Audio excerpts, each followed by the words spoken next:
Counted down, so I think we should be. Did it count down? It did. Are we live? I can't tell. So, good afternoon, peeps. My name's Sydney. Okay, hey, I'm Hollis.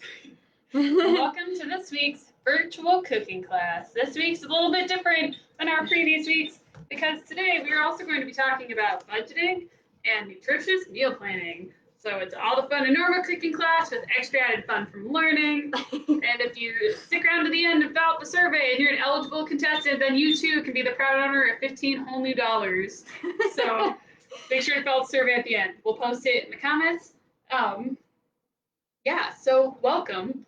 We're going to kick off today's cooking class a little bit different because we're going to be talking about a little bit more of the budgeting and how we picked out the ingredients and stuff before we get into the nitty-gritty of the cooking things. Mm-hmm. So, but in case you haven't been glued to our Facebook in the past day, what we're making today is chicken stir-fry, which is chicken and veggies, yeah. Delicious, and full of things that you can use from the back of your freezer, or things that are looking sad in the fridge or whatever. You can follow the recipe, the seasoning's pretty good, but the veggies, you get to kind of pick and choose a little bit.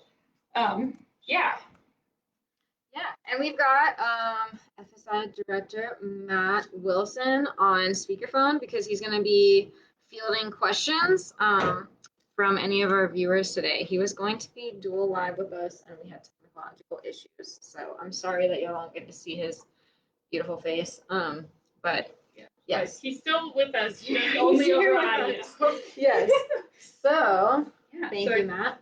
I think first things first, Alice, you want to tell us a little bit more about this ad flyer you got in your hands? Yeah, so one way that you can start out thinking about planning meals on a budget is by looking at these nifty flyers that the grocery stores put out every week, I think. Yeah, they're week by week. So this one is actually last week's, which we didn't realize at first, but it's fine. It's good.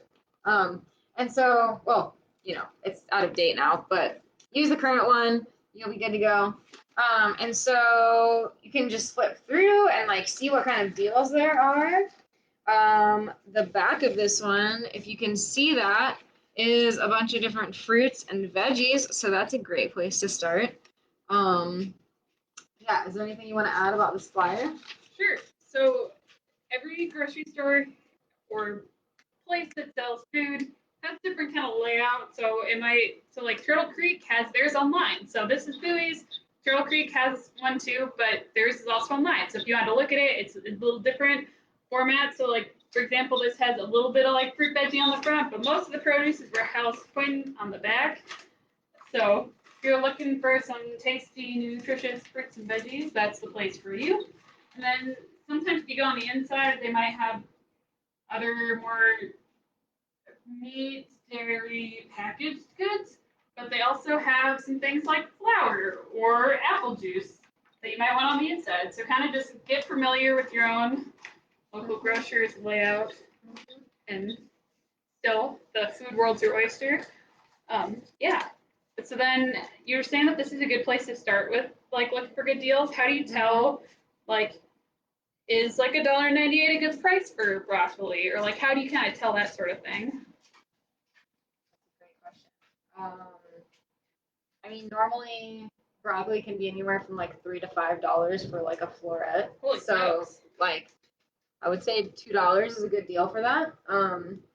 And if you're gonna be really thrifty, you could even like purchase, you know, a few different, like, you know, a few florets of broccoli or cauliflower, and then you could actually just like slice it up and freeze it. So, you know, if you want to just really shop by this and like get your stuff when it's like cheaper and then save it, that would be a really economical way to still get your like produce and stuff when it's like not always the cheapest option. Yeah, that's a great point. Yeah. So it sounds like, Hollis, that you are kind of familiar with these prices, like before they're on sale. Like, how did you kind of get that, like, top of the dome knowledge? I think just checking out the prices when I'm in there. Yeah. So maybe take a look around. Yeah, kind of keep your eyes open. Or if you have a handy dandy notebook, like my friend Hollis here does, you could always like write down notes. If you have like if you're really craving a sale on pineapple, You could write down how much pineapple normally are, and then when they're on sale, you'll be like, wow, it's $1.98, not $5.98. I'm gonna buy some. So, yeah. Yeah, totally. Cool. Sweet. Okay. So, after we talked about our handy dandy full color flyer, I think what we're gonna look at next is ingredients and recipes, and kind of talking about like how you might pick like what a nutritious. So we've talked about how you can find things on sale, but once you found them on sale, then it's like, oh, why might you want to put, broccoli and chicken and brown rice or whatever in a recipe together, kind of a little bit of a nutritious ingredients thing. Totally. Do you want to pull up our little that'd chart? be awesome. Okay, so like I said, we did have an issue with, we were going to stream Zoom, and so I was going to share my screen on Zoom, but what I think I'm going to have to do is just post these resources for y'all in the comments here. So we're going to start with this food circle. We're not doing a pyramid, we're doing a circle. So is that our first question as well? Oh, cool. Cool. Hit us with it, Matt. Almona said, "Can you do videos on juicing vegetables?" We totally could. Yeah, we totally that's a good idea. If you have a chance, Almona, and you haven't checked her out yet, I would definitely give Linda Black Elk does cool videos about food preservation too. So she, I think, just did one this week about like juicing and drying, and she did some last week about like drying squash. So if you have any interest, it's like on her Facebook page. It's like an hour-long live video. It's really cool, super informative. But we definitely could do some veggie juicing. That'd be really fun. Sorry, 1 minute. Okay. No worries. Okay. So I'm just gonna post in the comments. Here is a link to view our food circle. I don't remember. Do you remember where we got this resource from? I believe it's from the Upper Peninsula in Michigan. Cool. Nope. Oh yeah. Wisconsin. Family Nutrition Program, Great Lakes Intertribal Council, Wisconsin. Cool. Yeah. So it's specifically a native food circle. So not any of those like more. Some people would call them like colonized foods, like white sugars and stuff like that. They're not going to be found on this. This is mostly focusing on some more like raw ingredients based, yes, and like things that you could find. I don't know, how would you describe? Yeah, I would definitely say like things that you can like grow, harvest, forage, barter for, and like not quite so refined goods. But if you look, you click the link through and look on the bottom right-hand side, there's still a grains, breads, and cereals circle. So it's not saying that you can't have any of those things, but it's, if you look at the circle, it's things like potatoes or wild rice or a little bit more like whole grains is kind of the fancy word for it, but things that are like less refined, so they still have all those like tasty nutrients and kind of phytochemicals and things that are really good for your body and all that stuff. And just so everybody can follow along, if you're not able to open the link I just posted, there's a JPEG, like, so like a little image version of this posted on our previous post where the recipe was at. So if you're having trouble seeing this one I just posted, just go back to that previous post and you should be good. Yeah. People on phones or whatnot. So yeah. So maybe we can look at like, so this is a really cool circle and you might be like, oh cool, it's a circle with foods in it. Like, how do I use this when I'm meal planning? That's a great question. Do you like have any recommendations, Hollis? Like how you kind of go about planning something that's gonna feed your body and your brain and kind of follow this circle? For me, when I'm thinking about meal planning, I guess I try and think about having like a balance of the different ingredients that are in this circle. So, like I'll just use our meal today, or yeah, I can use our meal today for an example. So, we're doing chicken. And so chicken would fall under the fish, birds, meat, nuts, seeds quadrant of this circle. It's on the upper right hand side. And so those are mostly sources of protein. And so yeah, when I'm thinking about what if I want like a really well-rounded meal, I want like one of my main ingredients to be something that's gonna bring protein into my meal. Because that's what's gonna give you like longer term energy throughout your day. And help you build muscles and yeah, other good, yeah, your mental. Good for that brain, you know? Yeah. So yeah. So that's one aspect of our meal today. And then if you just keep going around the circle, the next one, bottom right quadrant, is the grains, breads, and cereals. And for that portion of our meal, we're going to be cooking rice. So rice is a grain. And so, yeah, those are our carbohydrates, those ones that'll give you like the little quicker energy boost. Not, yeah. Yeah, I would say, so I think something that I didn't realize until really recently is that different carbs kind of like have different like lifespans in your body and like giving you energy and nourishment. So like if I like am running out the door and I grab a piece of white bread and stick it in my mouth, then it's maybe like an hour worth of like energy. Mm-hmm. But if I like sit down for breakfast and I eat some like steel cut oats or I have some like wild rice or something like that where it's like a little less like a less processed grain, then it kind of like takes longer for your body to break it down. Mm-hmm. And so then it kind of keeps you fuller and kind of keeps you a little bit more nourished for longer. So I think it like you have like these like to get really sciencey, there's like the shorter chain and the longer chain carbohydrates. So like yeah, so if you're looking like sometimes like the tasty like sugary things are the short chain ones, the things that are like people might say like birdseed bread or whatever, silly names, which really just are should rhyme with delicious because that's what they are. Things like sourdough bread or like I really love wild rice, so I'll say that one again because I love it. Wild rice is so good. Or like quinoa or whole grains, or like even like picking like brown rice versus white rice in the grocery store. If you have that as an option, that's like another good. It's a little less processed, so it takes your body longer to break it down, so it keeps you full for longer, which is nice.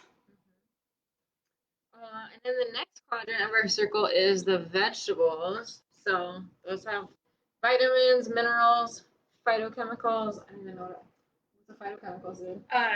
So that's like another like. So like to put it simply, it's things like think about like how this is green. Then it's like the reason it's green is because of the phytochemicals. Or people will call like blueberries a superfood, and that's because of they're that really dark, rich color, and that means they're full of phytochemicals. Or like choke cherries are another good like full of phytochemicals, and so like those kind of things often also are like antioxidants, which means that they like help your body to kind of stay like young and vibrant and keep your joints happy, healthy, and like your skin happy, healthy, your brain working strong, all that kind of stuff. Cool. Yeah. And last but not least. Last but not least is the fruit. So I don't know. Well, okay. I'm gonna go in and maybe gritty of fruit versus vegetables or no? Maybe not today. Okay. But so like if we wanted to make this a complete full circle, we could add peaches, or we could add pineapple as another really great stir fry thing. That's true. Yeah. Yum. Mm-hmm. Really have soy sauce. Yeah, it's so tasty. If you really want to get into the weeds, technically anything coming off of a plant is a fruit, but we're not going to do that today because you know we're here to cook and not talk about plants. But next time, hit us up in the comments if you want to get into that debate. I'm here for it. Yeah. But so looking at the circle and kind of thinking about where in the circle each of your ingredients would fall is a good way to, you know, see how well balanced it is and make sure that you're kind of hitting each of these quadrants and stuff. So, yeah. You kind of think of like, I don't know, like think of the different, you know, is it like keeping your like belly full? Is it helping your muscles? Is it helping your brain? Is it helping like your skin? Like maybe like those kind of things too. It's like, oh, like protein for the muscles and like the carbs keep your like stomach full, and like the fruits and veggies are like good for all those other like keeping your body running good. So maybe you come up with an acronym. Maybe you just post this on your fridge. Sometimes that's like a handy reminder, or just like talk it out. Like sometimes I'll be with Hollis and they'll be like, oh, like thinking through their dinner, and they'll be like chopping. They'll be like, here's my protein, here's my veggie, here's my carb, which is really cool. So whatever works for you. Good food for thought. But yeah, and it could be handy when you're going through this flyer to say, okay, like, what am I going to choose from this style flyer that fits into each one of these quadrants? So these kind of work together pretty well. Yeah. Just fun. It can help too if you're like looking to the grocery store and just buying ingredients, thinking about this is another good way to start and being like, oh, like what's in my cart? What's it gonna help feed me? Like how's it keeping my body happy, healthy, strong? All that good stuff. Yeah. So that was the first two things we wanted to share with everybody today. I think we should get our race started. Yeah. Should we get our I think race that's started? great. Okay. So we're gonna do a quick segue for a little fun cooking action, and I think we're gonna whip up some rice. So talking about having good carbs to keep your stomach full and powered through your day. I think we're gonna do some rice. Yep. So about how much rice are you thinking today, Hollis? So we have a couple different kinds of rice here. We have this jasmine rice, and then we have this big bag of basmati rice. And this is another way to really like get the most bang for your buck, because these bags of rice end up being way cheaper, like over the long term, than buying small bags all the time. So I think you can get these at Walmart and stuff. Sure. So Otherwise, even if you just get the 5-pound bag at the grocery stores, there's like also on the bottom shelf, that's for sure. still a good cost saving. Yeah, so buying in bulk when you can, and for things that stay good over time. Yeah. Yeah, so I think we're gonna do what? We're gonna do 1 cup dry of rice. So we're going for 4 servings in this meal, and 1/4 cup dry rice is 1 serving after it's cooked. So that's a good rule of thumb. So we're going to take our 1 cup measure. Now I'm gonna get 4 cups of water. Wait, 4 cups?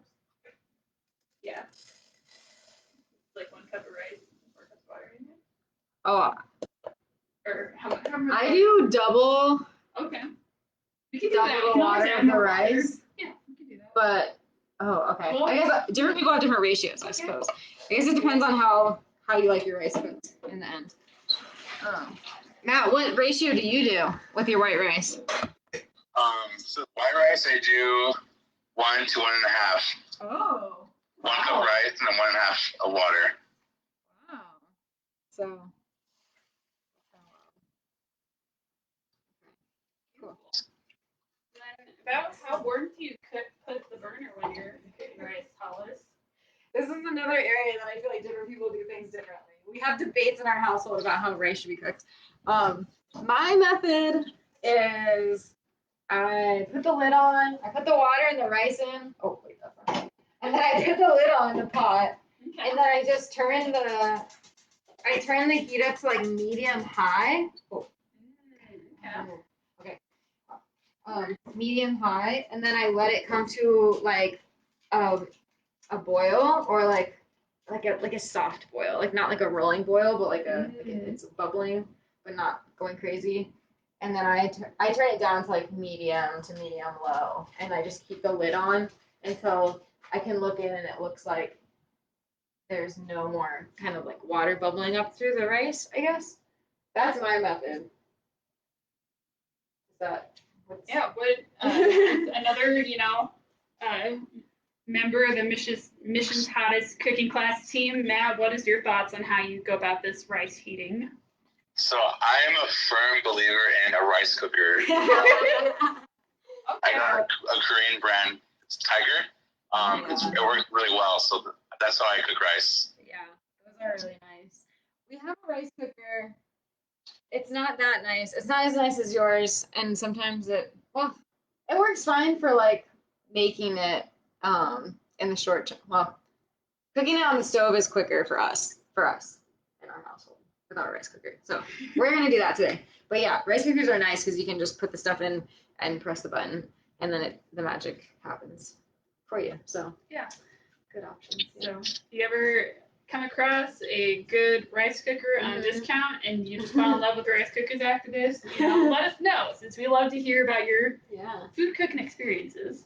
Yeah, I think I got ours at Goodwill for like $5. So nice. They're out there. That's good. Okay. Yeah.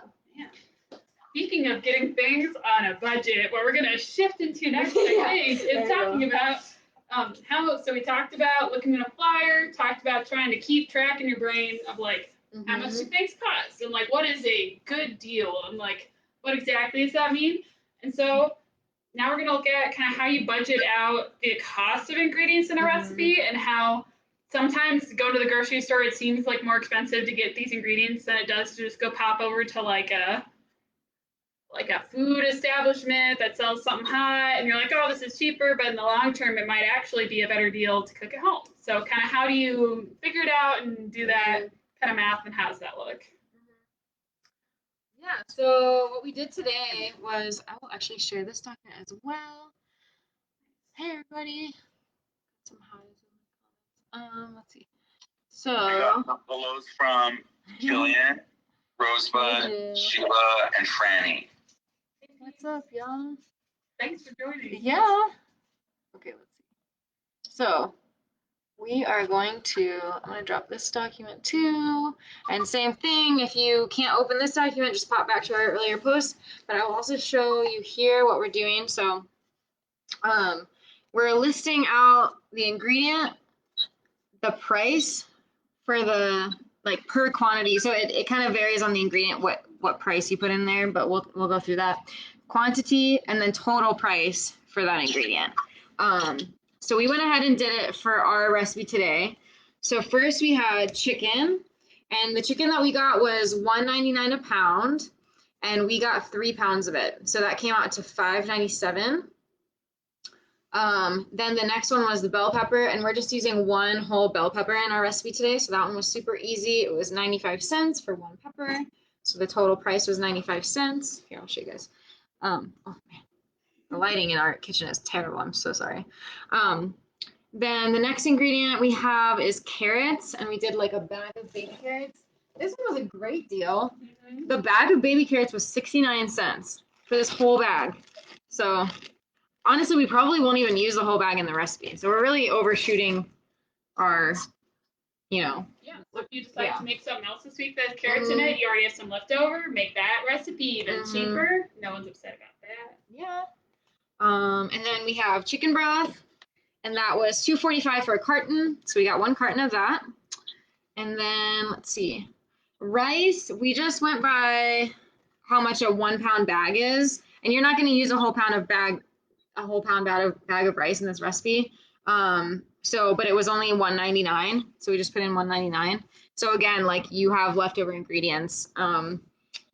And then broccoli was $1.98 for a floret, as we saw. Or is there another word for that? I just keep saying floret. So you could also, like, I think sometimes the florets are like the itty bitty. Oh, like a bundle. Yeah. So you have like a bundle, and then you have a stem, and then you have the florets, which are like the little like prickly leaf tree looking pieces at the top. So you kind of got like a gradient of blue, as it were. So yeah, I guess so. It would be $1.98 for like a bundle of florets. I think there's usually like 3 or 4 in a bundle or something like that.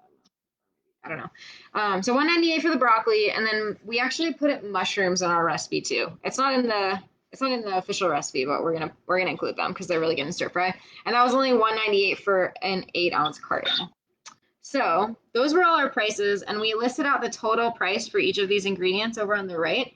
And now we're gonna add it up and then divide it by the number of servings that we think we're gonna get.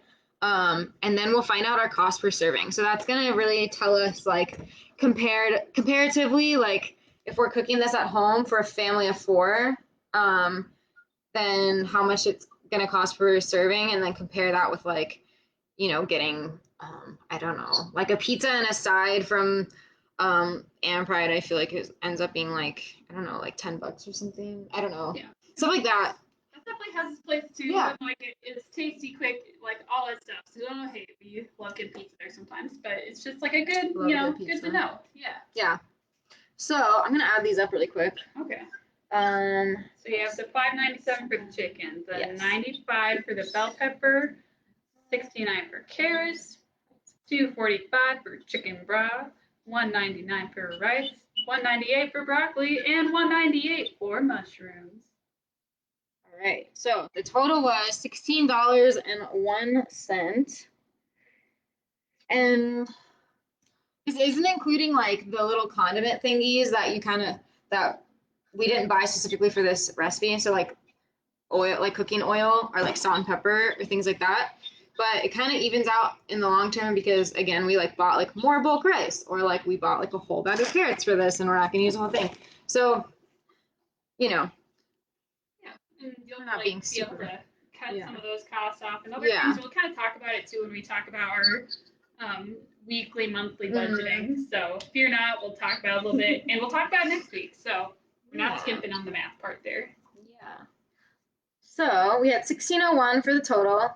We are anticipating this will make about 4 servings, and so per serving that's $4. Ooh. So really not too bad. The nice thing about rice too is it kind of like is a good like because carbs fill up your stomach, and like you add a little bit more rice and you maybe ran out of your veggies you thought you had, then you can kind of make your stir fry like go a little bit further, like maybe feed a buddy if you came over for dinner or something like that. Yeah. So you can kind of mix and match, so it like the cost could be even lower. Like who knows? Yeah. So that's our final budget for this particular recipe. Awesome. And feel free to do your own with that little template. Yeah. Let us know what you did. Yeah. Cool. So our rice is bubbling, so I'm gonna turn it down. I'm gonna keep that lid on there and keep the nice steam in. What's next, Sid? I think we're gonna talk about a little bit of that monthly budget business, and then I think we're gonna start chopping and dicing and mincing and cooking skills it up. Does that sound good? Yeah, sure. Okay. So we kind of talked about the cost for this one meal, but like most folks, you probably are eating more than one meal a week because human bodies just need nourishment sometimes. That it just be like that. Multiple times a day. Yeah. Which is totally fine. We love it. So if you're trying to figure out and you're like, okay, cool, so that's $16 for one meal, how do you go about planning out a month's worth or a week's worth or anything like that? We'll be talking about a little bit next week too, so make sure to join us then. But what you can kind of do is start, if you, let's say, pick a day, maybe it's Saturday, maybe it's Sunday, whenever your house does groceries, you can kind of sit down and talk about what foods sound good to you that week. You can write down all the ingredients, and maybe they overlap. Like maybe you get more chicken and you do chicken kebabs the next night. See a previous cooking class episode we did on it. It was delicious. And that also used pineapple, which is on sale this week. I really like the recipe, so grill season. It is. It really is grilling season. Nice outside. But so kind of sit down with your food makers, food consumers, and maybe talk about what you want to eat that week. And then you can write down the ingredients in this handy dandy way Hollis did.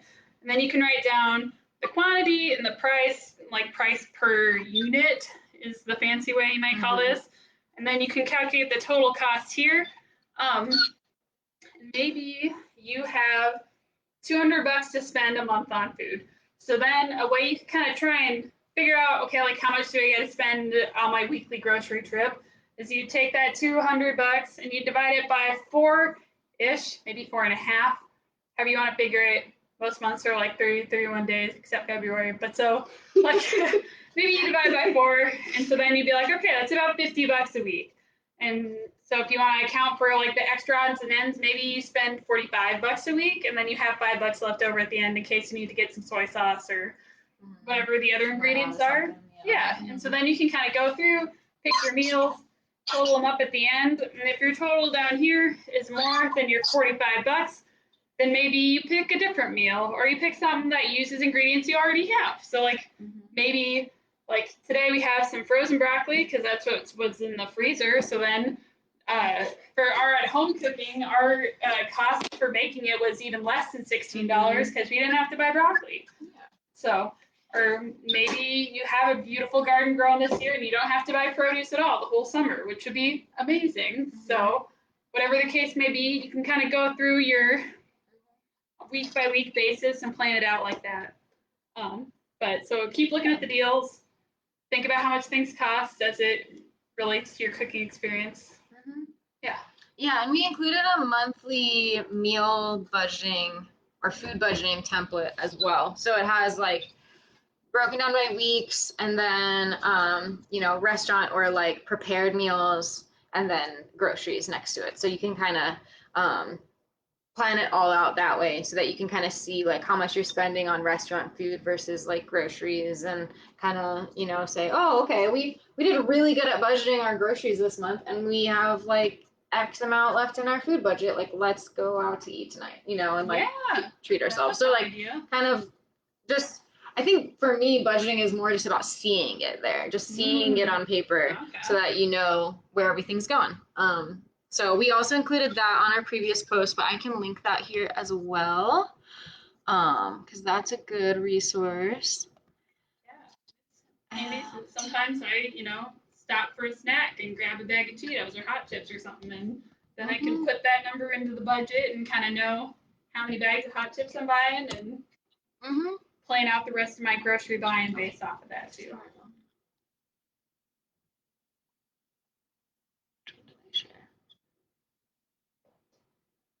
Oh, hold on. I think I shared the wrong one. Wait. Too many good resources. So for this week, yeah, we had, oh no, I did share the right one. So we had the individual meal budget, we had the nutrition wheel, we had the monthly meal budgeting, and then just the flyer. So those are kind of our tools for budgeting this week. So yeah, and if you have any questions, or if it didn't make sense, feel free to comment or email us. Yeah, we'd love to field some questions. Give us a call. Yeah, let us know. So we'd love to talk it out and kind of spit some food thoughts with y'all, as we love to talk about food. Yep. Sweet. Well, should we get cooking? Yeah, I think it's cooking time. I'm hearing the rice. My stomach's starting to rumble. So yes, it's moseying along, which is exciting. It is. Yeah. Okay. So what we're gonna do first, if you're following along, now's the time to use the beautiful, super brightly colored cooking class recipe that you've come to know and love. So the first thing we're gonna do today is after making the rice, we're going to make the sauce. So in a medium-sized bowl, we're going to whisk together some cornstarch and some water. Okay. How much water, Sid? I think, oh gosh, if I could read, that would help. Gonna get real close. Thank you. And my glasses are not serving. 2 tablespoons, 2 full tablespoons. I got it. Thank you. You're welcome. Wonderful. So we're gonna be doing 2 tablespoons of cold water to 1 tablespoon of cornstarch. And cornstarch is like a thickener, but if you didn't have cornstarch and were feeling sad that you couldn't do this recipe, fear not. You could probably add some flour. Yeah. Or something like that. Kind of gets that like thicker, so it's like a sauce, not a soup. Yeah. But also, it's not the end of the world if you don't do either. It'll just be a little bit thinner of a sauce, but yeah, that is a-okay. So, Matt, what's your thickener of choice? I use cornstarch. Okay. Some people also use potato starch or Oh. milk starch. But But I found those are better for like coating like meat to fry. Oh. Cool. Yeah, good to know. All right. And why do we whisk this together beforehand, before adding it, Matt? Why can't you just put the cornstarch like right in the sauce? If you put it right in the sauce, especially if it's hot, it would develop clumps and it wouldn't really help to make it thicken. It would just kind of like almost like dumplings. Yeah, I've made that mistake before.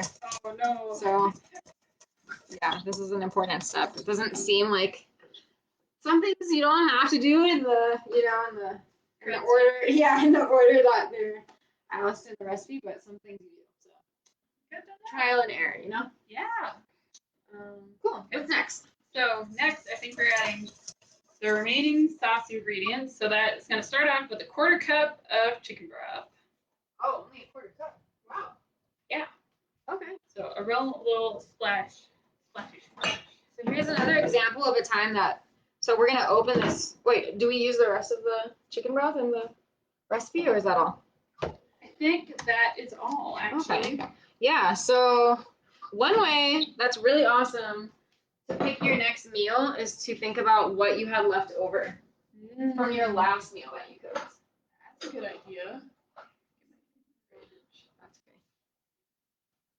Oh, I'm just gonna try to eyeball this. Yeah, so that's a really good way. So like, with chicken broth left over, you can make soup.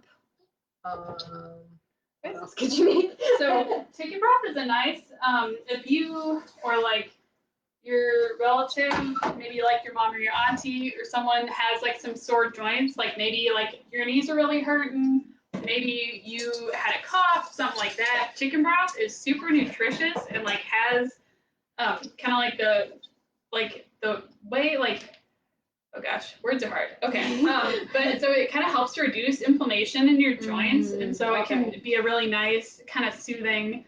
So like maybe you cook, like if you cook rice or quinoa in it, it's super tasty and flavorful afterwards.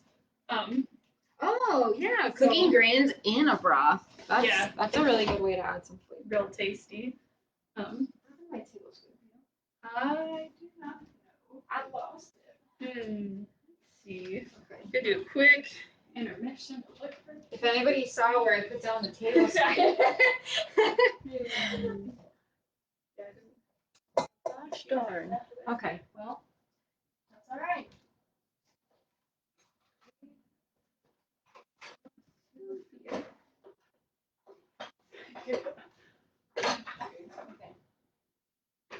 Sid, how long does chicken broth last for in the fridge? Do you know? That is a great question. So the recommended use for the one that I got today says to use it by December 5th of this year. But that I would assume is for the shelf life and not once it's open. So I don't know that I know off the top of my head. Matt, do you have any insight? I think usually like in the fridge after you open it, I think you can use it for maybe 3 to 4 days. But if you were to freeze it, it'll last a couple months. So freezing is really fast. That's a great tip. Yeah. Would you freeze it like in a carton, or would you freeze it like in a ice cube tray, or like how would you recommend freezing that, Matt? I know I've seen some people freeze it in like Ziploc bags, but I don't think that's the best way. I also see some people use mason jars as long as you don't fill it too high. Okay. Yeah, that's a good handy tip. I'm glad you said something. So use it while it's still healthy and good for us. Okay. So I just added 3 tablespoons of soy sauce. Okay. So I think then we add a 1/4 cup of honey. Okay. I also bought my honey in bulk because it's way cheaper this way. Yeah. This recipe has a lot of good things for you if you're sick. So it's like chicken broth's good when you're sick. Honey is a lot of good like immune boosting kind of properties to it, and like eating. That's like a funny. I didn't realize it until I was older, but like eating like good nutritious foods when you're sick can also really kind of help your body be on the fast track to recovery. So really kind of gives you the strength you need to pull out of your funk. Right. Okay. So after that 1/4 cup of honey, I think we're doing 1 tablespoon of toasted sesame oil. Oh, yum. Sesame oil. Do y'all think that sesame oil is something that you want to like dump really heavily on things, or do you like to put a little bit in there, or like how do you kind of use sesame oil? I use it more sparingly. It has a very strong taste. Okay. So maybe don't go dumping half the bottle on your food if you're looking to add a little extra flavor.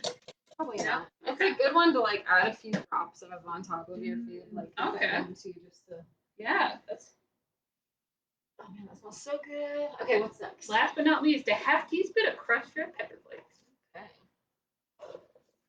Crushed red pepper. And get a little spicy in here. Add nice to the sauce. It kind of looks beautiful. All right. Sweet. Okay. So once we've whisked this all together, we're gonna set it aside, and then we're gonna start working with our wok.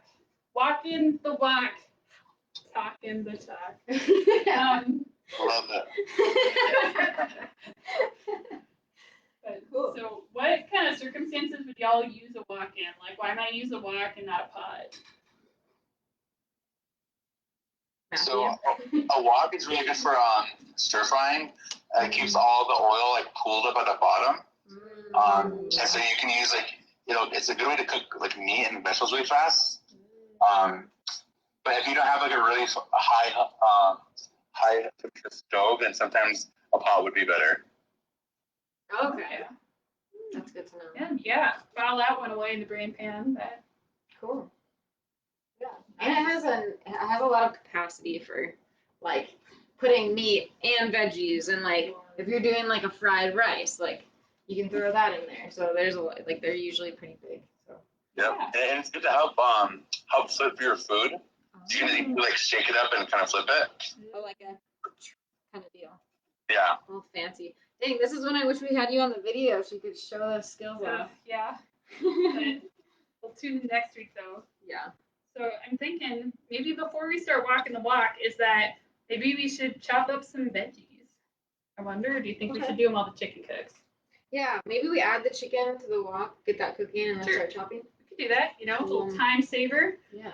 Okay, so it says we're gonna add 1 tablespoon of oil to a large skillet or wok and heat over medium-high heat. So we're gonna turn it on. I'm gonna check out first. Okay.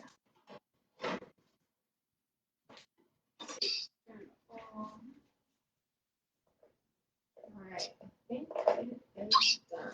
Beautiful. That's some nice rice, Hollis. Quite good.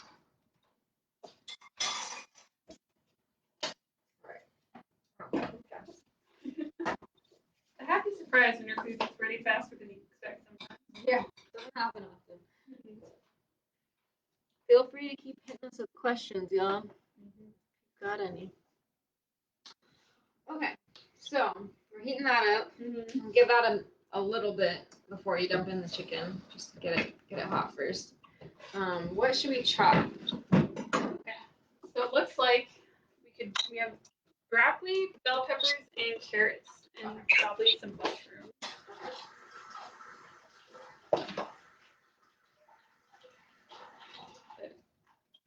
If you're trying to freeze stuff and make it easy to use, sometimes too you can chop it while you're freezing it. So when I chopped, I made little baby broccolis that are easy to use, quick to pop in the pan. So to make your life a little bit easier sometimes. If you're looking for a quick cook thing, just freeze it in the shape you want to use it next in. Yeah, so we don't even have to chop this up. It's already done. Nice. I have a really fun bell pepper chopping trick that I'll share. Yeah. I'm pretty sure that my mom saw this on like I don't know, like maybe a Facebook post like years ago, and sent it to my sister and I, and it's been this is how I chop bell peppers ever since. So you chop off each of the ends first. So the top end and the bottom end. So it's like this. You guys can see. Yeah, there you go. And then I chop it long ways, like down one of the sides.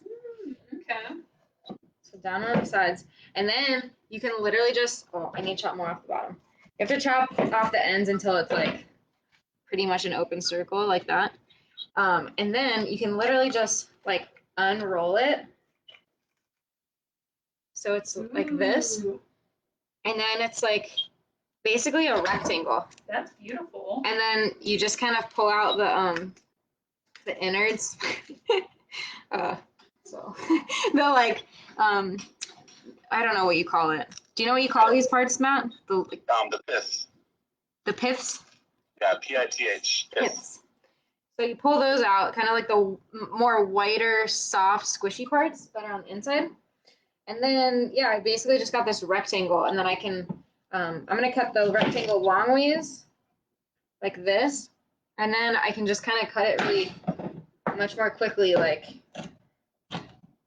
just going down the strip and just cutting smaller strips. So that's a really easy way to cut bell pepper. That's cool. And now it just looks like that. So thanks, Mom. Good looking out. Aw, that's so sweet. And then kind of same thing with the ends. Then you can just like chop them really fast. And then with the top, and this also conserves parts that you might throw away otherwise, because then you got this top and you can just like literally pop out the stem And now you got like a little circle, but like all the rest of this is good to eat. So Nice. That's awesome. good trick. Yeah. Cool. Reduce, reuse, recycle. But food. Yeah. What? So this would be chopping, or what would you call this kind of knife cut business, Hollis? Yeah, chopping. Chopping? Yeah. Okay. Yeah, I wouldn't consider these to be like diced or minced. Like they're bigger pieces, so they're kind of, what would you call that? Like a julienne, Matt, or is there another term for strips like this? Julienne's gonna be cut it really thin. Oh, okay. So I would just call it like a rough chop. A rough chop. Okay. Cool. Nice.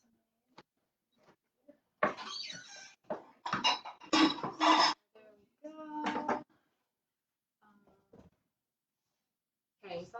Yeah. Oh, sweet.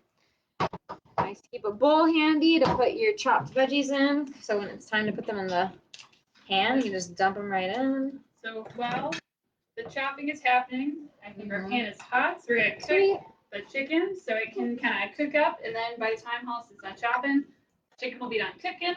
Okay, kind of swap spaces.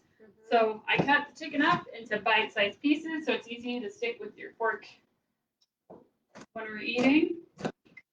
So I'm gonna put some in, but I might see about how much space I got in the pan. So it's not too much. I hear it sizzling because it's hot.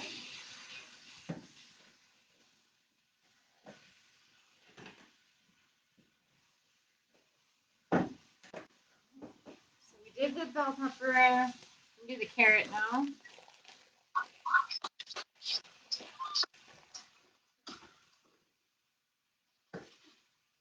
And I'm just gonna cut these carrots long ways so that the pieces are similar in size and shape to the bell pepper, but you can cut them however you want. If they're smaller rounds, though, they might just cook faster, and then you'll just have slightly softer carrots. But that's not a problem, in my opinion.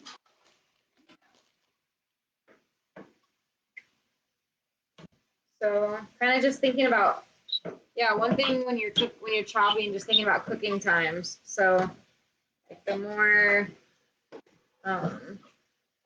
denser, the more dense the vegetable, I guess, the longer it takes to cook. I don't know. Is that the right? Is it density or is it? Yeah, how would you kind of describe that? Yeah, I would like start with like carrots first. Yeah. Yeah, because they are more dense and more thicker. Yeah.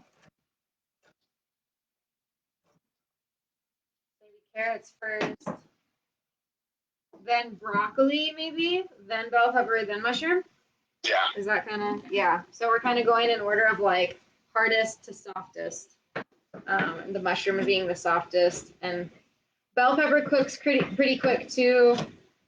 Broccoli definitely takes longer than bell pepper, but not as long as carrot. Maybe not too much shorter of a time than carrot, but.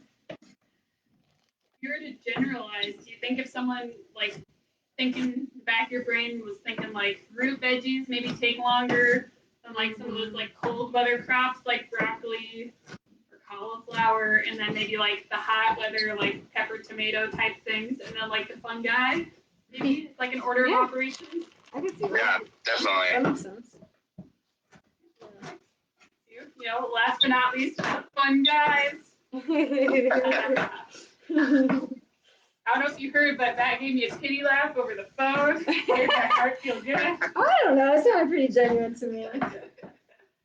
Wouldn't judge this bad joke. Yeah, the fun guys come late to the party, but not really minus too much. All right, how much carrots do you think? Well, what does it call for? It calls for a half cup baby carrots sliced. This is probably, I would assume this was a little bit more than a half cup. So I'm kind of going more for like balance of the ingredients than like literal like measurements. Honestly, I think we'll probably end up with more than 4 servings. I would assume, just with like you have our bell pepper ended up being this much. You can measure out your ingredients and then have like leftover like raw ingredients, or you can cook it all, and then have like leftover stir fry. And that's what I prefer. I'd rather just like throw in the whole thing and like not worry about like, oh, I have this, one little broccoli floret that I need to cook. Like I'd rather just personally, I'd rather just throw it all in, cook it all up, and then I've got dinner and lunch, or whatever, or I can feed my friends or whatever it is. So how long? So like if we let this cool down and we were out of town for a couple of days, like how long is stuff like this good in the fridge for, like leftovers? Like in general, would you say like a day, a week? Like how long would you say leftovers are good in the fridge for? Or does it depend?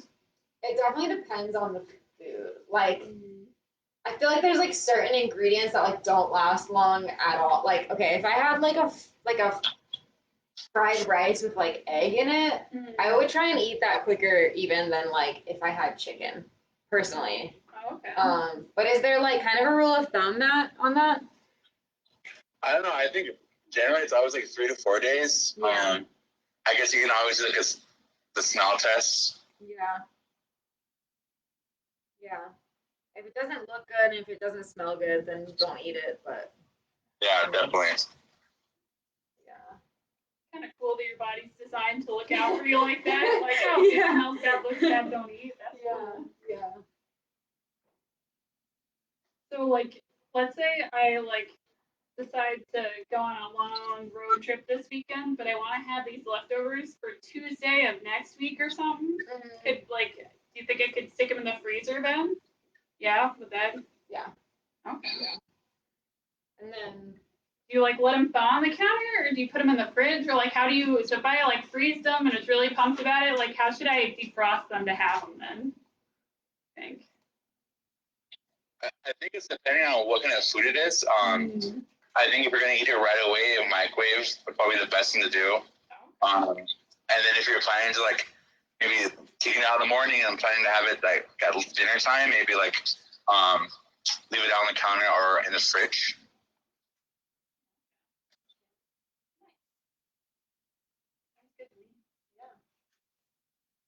definitely. And then when we're talking about freezing foods, Matt, Yeah. as far as like food safety, what we don't want to do, right, is take a hot food and just put it right in the fridge, right? Yeah, definitely. So especially if it's like something like soup, like the top like surface temperature might be a little bit cool, but like in the center it's still pretty hot. So when you move it to the fridge, it cools it down to like this danger zone, which I believe is like 41 degrees to 140. And that's when like a lot of bacteria and microorganisms grow really well in.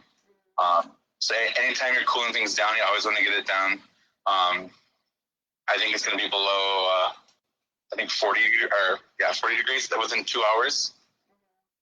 But it's like before putting something in the fridge or the freezer, you want to get it to room temperature first. Yeah. And if you're trying to do it right away and move it to the fridge, like there's a lot of different ways you can use. Some people put in like an ice water bath. Like you move your food to a bowl and put the bowl inside an ice water bath. Or if you're like a professional, like a cook, they have these things called blast chillers, which are kind of like freezers, but they have like a really powerful fan that helps things cool down faster. Oh, that's cool. Wow. So with that 2-hour window, theoretically you could like take some soup, it's hot, you put it on the counter for about an hour, and then you put it in the fridge for another hour before you freeze it, or what's the? Yeah, I would say like if you have a thermometer, just check the temperature. Yeah. If it's not cooled down by that hour, I would say like either move into some smaller containers or try doing that ice water bath in your sink. Yeah. I feel like the batch thing is, it's more when you're cooking for a really big group of people and you have like a big pot of soup or something. And like generally if you're like cooking for like just like 4 or 5 people at a time, Yeah, And, definitely. like, it's not as big of a deal, but like putting it in like a like wider, flatter Tupperwares or something like that can help Yeah. too. Yeah, I think it's more surface area. Cool. Food safety. It's important. Another food safety thing that we did today that y'all didn't see because it was before we got online was that Sid went ahead and like chopped up all the chicken ahead of time and like used one cutting board for that. And then like we just put all the raw chicken pieces in a bowl and just covered that and put that aside. And then we actually use a different cutting board and a different knife. But you would at least want to wash it like with hot water and soap between raw meat and your fresh veggies and stuff. So Yeah. And that's another important one. when I took the beautiful raw chicken, put it in the wok, and I was turned up. And while I put it in there, I went and washed off the bowl I was using with hot water and soap because it was the magical bowl of the day. So I want to keep using it, but you can't put the like fresh, nice cooked chicken in the same bowl as the raw pink chicken, as that's another cross contamination no. Yeah.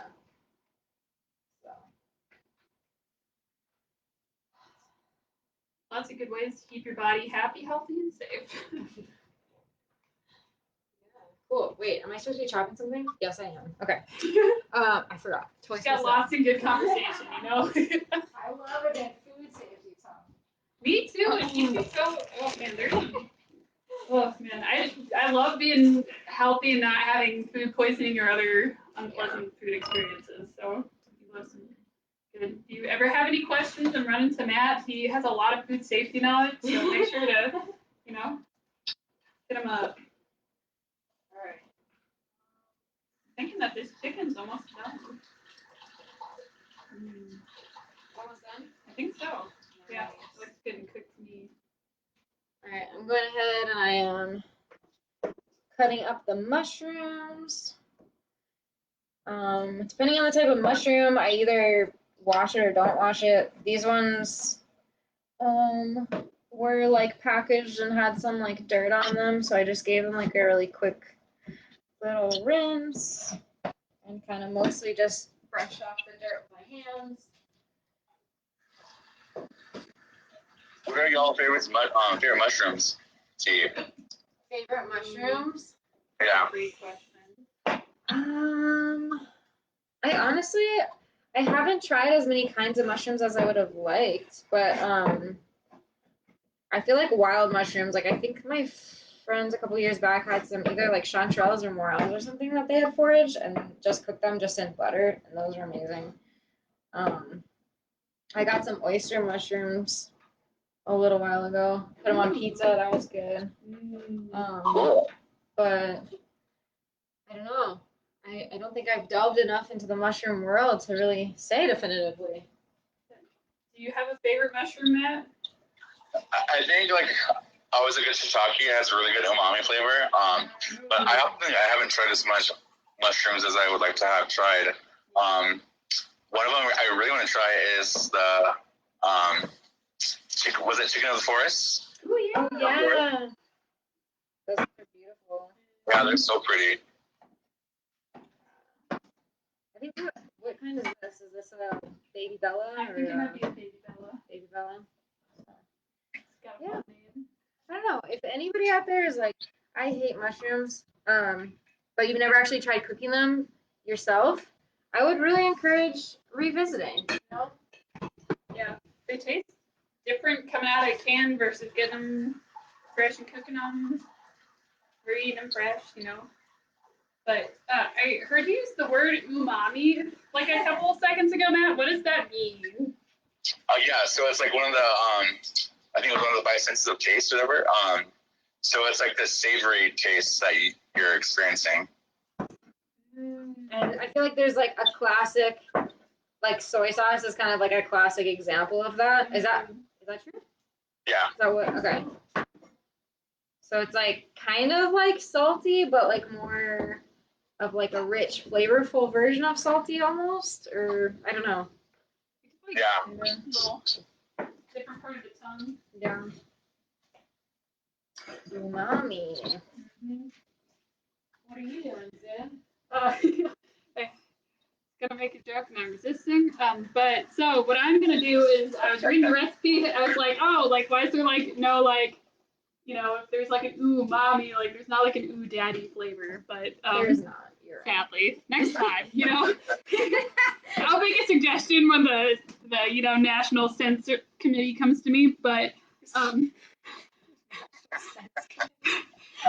back to business. I was reading that we're gonna add the ginger and the garlic right after I think these veggies go in, and so Hollis is doing some great chopping skills. Yeah. So, beautiful. The beautiful pour of the veggies. So I'm gonna chop up some ginger and some garlic, and they're also really good things to eat when you're sick, because they have good like antiviral kind of properties. To vitamin C. So. I was just reading today too. If you have like insects on your plants, you can make your own homemade hot pepper spray. Often they call for hot peppers or garlic or even onion. So good things to have in your kitchen, to have for your garden. All sorts of fun stuff. So I just added our carrots to the wok. Nice. Not sure what was that, just like cooked chicken juice or something? Yeah. Nice. Yeah. There was some nice cooked chicken juice in there. Great. If you don't have the cooked chicken juice, you can add a little bit more oil. I want to show. So this is what our chicken looked like after we cooked it. They're really nicely like bite-sized pieces. So, and they're like, there's no pink color. So that's a good way to see that your chicken is cooked all the way through. But you can also, especially if you're doing bigger chicken pieces, just opening it up and just looking, and like there's no hint of pink in the inside, so Yeah. it's a So good measure. you have sensitive to heat kind of hands, so I feel like I do. Sometimes I'll take 2 forks and kind of pull it apart to take a little peek without touching it, because my hands hurt when I touch hot things. It's just me. When does our sauce come in, Sue? I think it comes in down. So after we add the broccoli, bell pepper, and carrots, and we cook them up, stir it occasionally until crisp tender, we're gonna add the ginger and the garlic and cook for an additional minute, and then we'll add the chicken back in, and I think then we add the sauce at the very end. Wow. Yeah. But, Nice. Cool. Yeah. All right. So you saw Hollis's beautiful chopping skills that were a little bit chunkier sized pieces like that.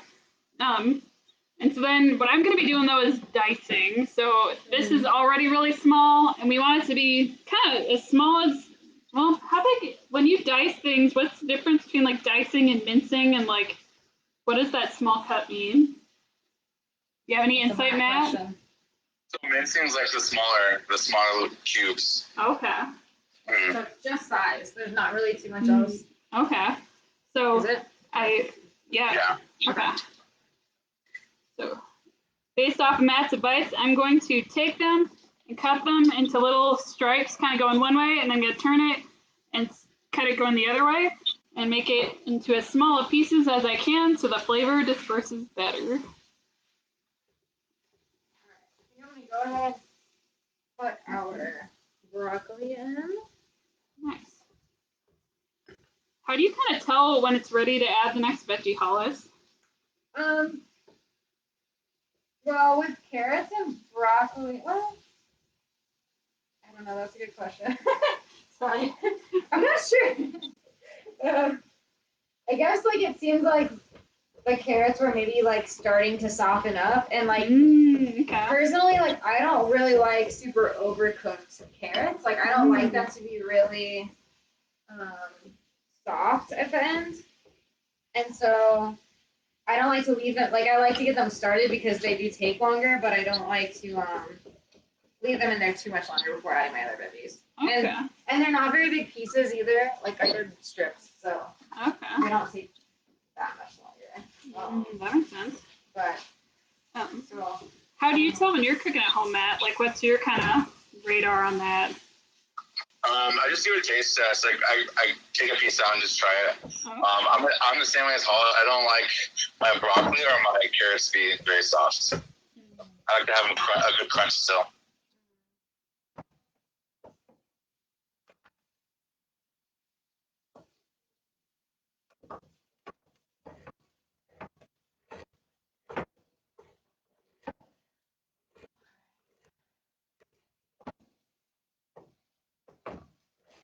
Sid, what's your method for peeling garlic?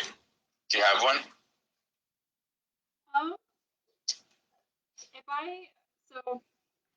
If I personally am peeling garlic, we have a handy dandy peeler, so sometimes I'll try that. If that doesn't work, then I might just take it, put it on the cutting board, and cut it like in half, or kind of cut it so it's like I can see the beautiful fluffy inside. Oh wait, did you? I'm so sorry. Did he say garlic or gingerbread? My brain went off on a tangent. I got so excited. I'm garlic. Yeah. Oh, garlic. Okay, thank you. Let's go. Sometimes it just. Yeah, it's peeler would work super well with that. We can try it. Great point. So, kind of a little similar, I guess, but so I've heard of people liking to mash them, so kind of like what you saw Hollis just did there. But what another way that you can do it too is sometimes you can chop off kind of little tippy tip, like the corners, since it kind of looks, oh gosh, almost like, yeah, kind of like a little, like almost teardrop shaped, but it's like pointy on both ends. And so if you cut off the little pointiest part, and then you can kind of peel back. So that's kind of what Hollis did on one of them. And then you can also kind of like mash it, and sometimes that makes like the little papery wrapping kind of part just pop open, and then it's a lot easier to peel too, which is nice. I'm of the there's no such thing as too much garlic train, so I just decided it was. Yeah, I'm the same way. So to each their own. You can follow the recipe, you can improvise in a way that you know is going to make it taste good to you, taste better to you. The beauty of cooking your food is you get to choose, and that is really nice. What's like with garlic? Like sometimes like recipes will call for 2 cloves, but like garlic cloves vary so much in size that I really just think about like how garlicky do I want my dish, and then I just kind of go from there. I kind of usually ignore the suggestion on garlic and just add what I want. All right, this is getting a little stuck to the pan, so I'm gonna add some oil.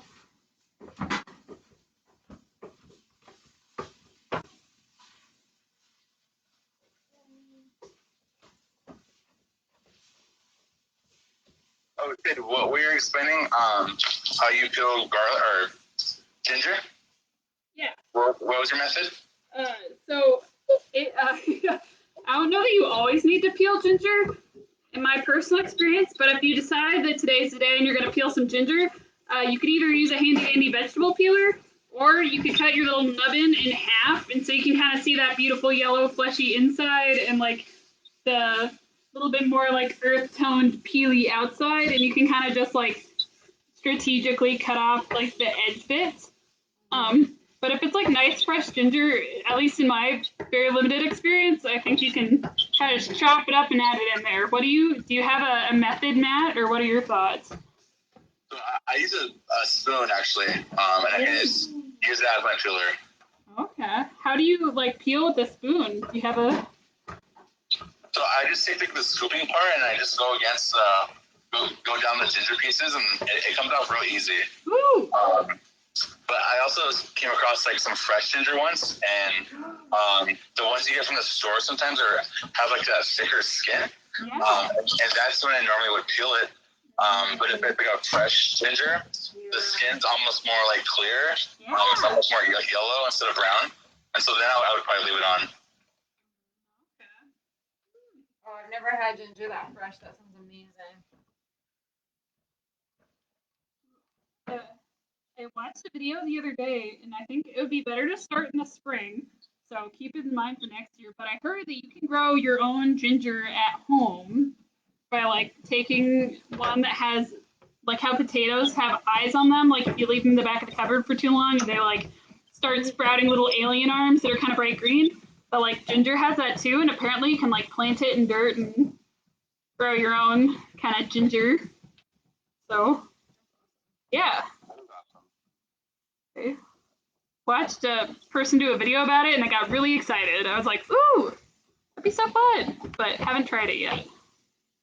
We should start growing it. Yeah. It'd be so fun. Another good thing for if you're sick, and can you put it in teas, or how would you use it, Hollis? Oh yeah, you can for sure put ginger in teas. Like fresh or dried, or both. Yeah, or even just like, I don't know, like ginger's a good ingredient for like fire cider. So if you do like a apple cider vinegar base, maybe like a month or so before it starts to become winter, and add things like garlic, onion, hot pepper, ginger, turmeric, whatever, things like that. Very like potent antiviral, immune boosting kind of things. Add it to the fire cider, and then that's a really good way to stay healthy during the winter. Yeah, definitely. Doing any like workshops or any kind of class or anything about that this year? Yeah. We should be having some fire cider workshops coming up, so keep your eye out. If you have any interest, keep an eye out for Hollis. Also post a beautiful Google survey, so if you want to hear more about really cool stuff like that keeps your body, brain healthy, strong, fill it out, because we'd love to hear from you. Yeah. All right, let's see. Here.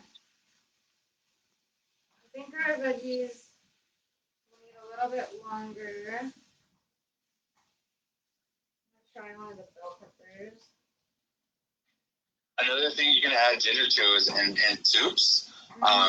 So last winter, I was going crazy and I was like making egg drop soup all the time. And I added like ginger in it, and it was like so good. What's egg drop soup? Yeah. So the way I make it, usually you can get it like at like Asian restaurants. But it's like a really good thick chicken broth, and then it has cooked egg whites in it. And then it's like floating around, and it's just really good. It's also called what's it called? Corn blossom soup, I believe. Oh, really? Yeah.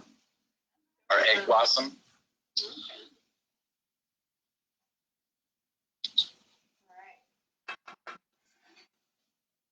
Wow, that was fun. Nice. You think it's time to add some ginger and garlic?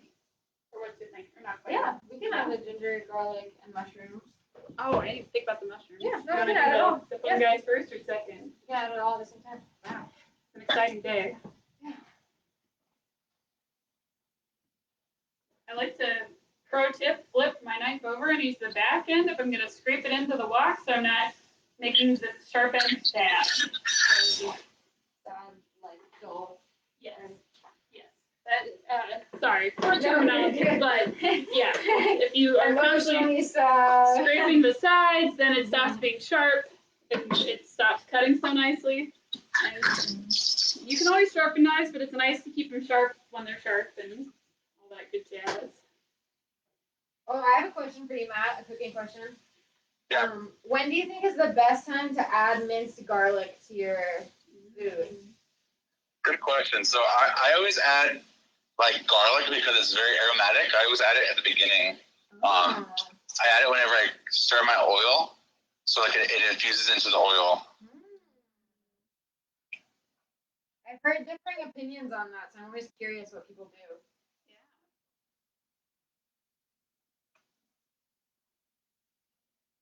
When do you two usually add it? I don't think I'm very consistent about that. I think sometimes I add it more towards the beginning, and sometimes I add it towards the end. Sometimes I want it to be kind of more like a fresher garlicky taste rather than like a toasted garlicky taste. But I've also been told that like adding it too early, it depends on like the heat level, because like I feel like if you add it too early and you're cooking at high heat, like you could kind of like cook the garlic taste out of it almost. I don't know. Maybe that's not true, but I've been told that before. I don't know. Do you like put the garlic, like if you're cooking it at the beginning, do you put it in like cold oil, or do you wait until the oil's heated up, or? So I wait till it's heated up, and I only cook it for maybe like 20 to 30 seconds because I also don't want it to burn. And then I quickly add whatever else I'm cooking, like chicken or vegetables in. Yeah, maybe the mistake I was making was leaving it too long, and then that's what was kind of over toasting it. So,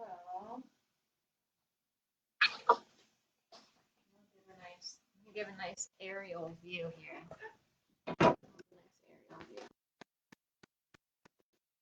So, oh, is this working? Oh. A little bit. There you go. A little bit of lag. There we go. So we got all our veggies in there with our garlic and our ginger. There's our bowl of pre-cooked chicken. Oh, there you go. And so pretty soon here we're gonna add that and sauce.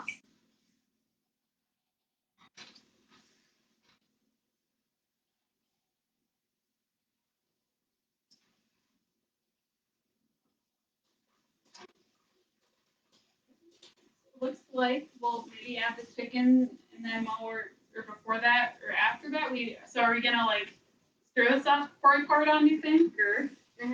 Yeah, just make sure it's like all combined. Well, yeah, it says add chicken back into the skillet, then whisk stir fry sauce and pour over chicken and vegetables. Stir gently to combine, and then it says bring to a boil, stirring occasionally. So I guess get the liquids bubbling and let them bubble for about a minute. And then we'll serve it up over our rice. Yeah.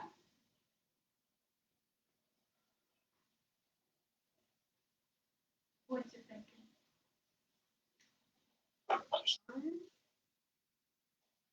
It's not a good crunch. But it's cooked. Wait, let me try a mushroom.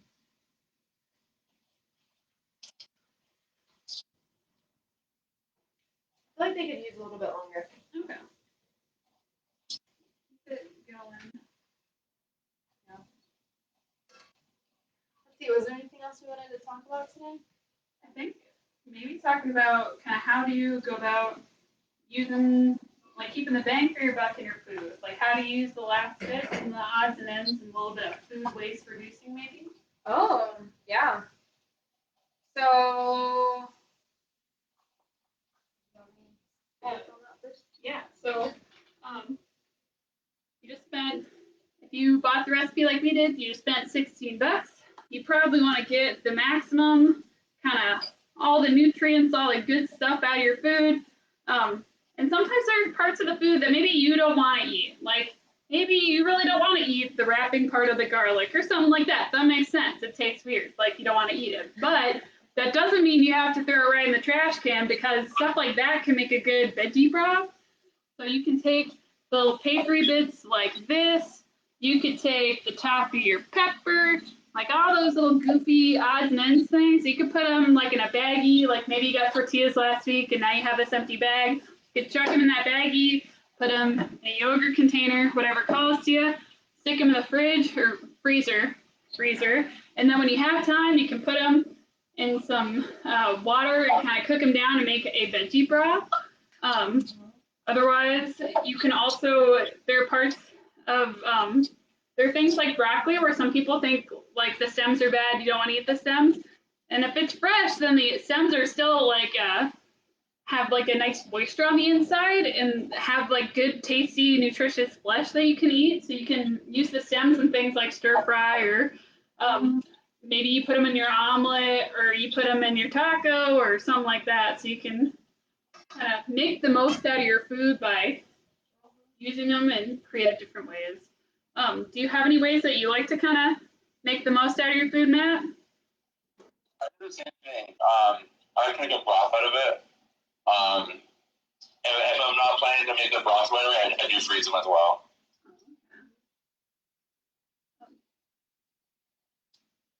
Do you ever take like leftovers from like the night before and like repurpose them, like make them like a part of a new dish?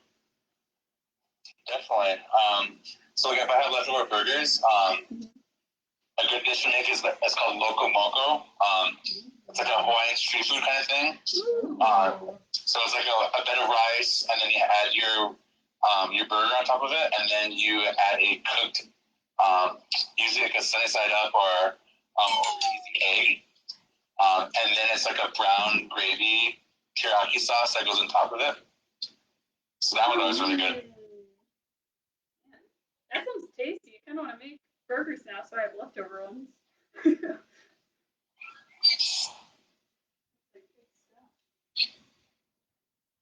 All right, I think we're about ready to add our chicken and our sauce.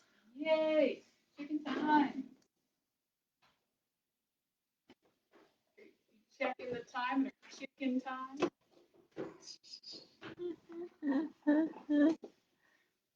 Okay.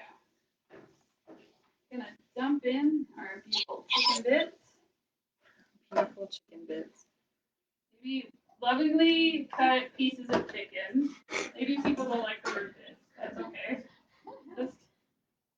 Just stir them in so they have the nice veggies kind of intermingling. Beautiful. All right. I'm gonna stir up our sauce and pour that one.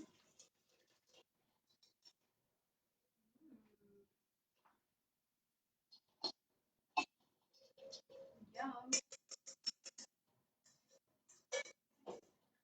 Sometimes when I add ingredients that aren't hot into my pan, I'll turn the heat up a little bit. So I just did. And like get them back up to temp and then turn it back down. Time saving tip. But yeah. Take that. I think this is kind of the final stretch, the run to home type end of the game. Yeah. Yeah. Sweet. Well, Cool. I think that's about all we got today, right? I think so. So if you had fun, you learned more about budgeting, you just love watching Hollis and Matt and I chat with each other, whatever the case may be, it's a judgment-free zone here. So please join us next week. Next week, we are going to be talking about weekly meal planning, and you're in luck because what we're going to make next week is egg wraps and make ahead lasagna. So please join us and fill out the survey at the end, because then if you are one of the first 20 people, you live on Rosebud or a tribe member, and you're eligible, you too can be the proud owner of $15 whole new dollars. Woo! And learn lots of good things at the same time. So Yeah. make sure to stay tuned next week, Thursday at 5:30 Central Standard Time, and we'll be here, and hopefully with Matt on Zoom. Yeah, hopefully that'll work out next time. But I will go ahead and drop the survey link into the I just put it out. Oh wait, what? Yeah, You did? I did. Yeah. Survey's there. Yeah. Matt's on top of it. So yeah, do the Make sure to survey. check us out. And thanks for watching, y'all. Yeah. Have a good rest of your week, peeps. Milk shop. Okay.